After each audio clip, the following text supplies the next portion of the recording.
సహోదరి సహోదరులారా, మీకు శుభవార్త. 2025 సంవత్సరంలో మొత్తం 365 అంశాలను మీతో పంచుకోబోతున్నాము. జనవరి 1వ తేదీ నుండి ప్రతిరోజు ఒక అంశము మరియు దానికి సంబంధించిన వాక్యమును పంచుకుంటాము. దయచేసి ఆ వాక్యములను వినండి, ధ్యానించండి మరియు ఆశీర్వదించబడండి.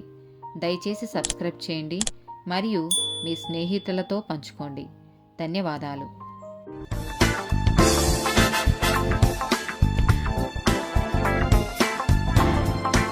231st డే టాపిక్ ప్రభువు నామము.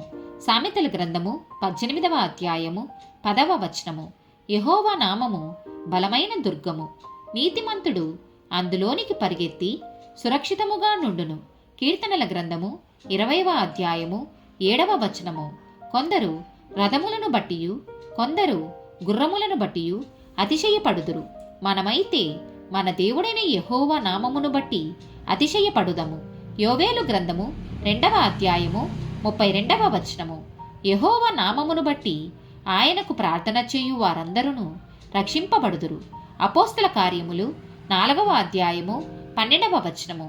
మరి ఎవని వలనను రక్షణ కలుగదు, ఈ నామముననే మనము రక్షణ పొందవలెను గాని ఆకాశము క్రింద మనుషులలో ఇయ్యబడిన మరి ఏ నామమున రక్షణ పొందలేము అనెను. ఫిలిప్పీలకు రాసిన పత్రిక 2వ అధ్యాయము 9-10 వచనాలు. అందుచేతను పరలోకమందున్న వారిలో గాని భూమి మీద ఉన్న వారిలో గాని భూమి క్రింద ఉన్న వారిలో గాని ప్రతి వాని మోకాలును యేసు నామమున వంగునట్లును. ఆమేన్.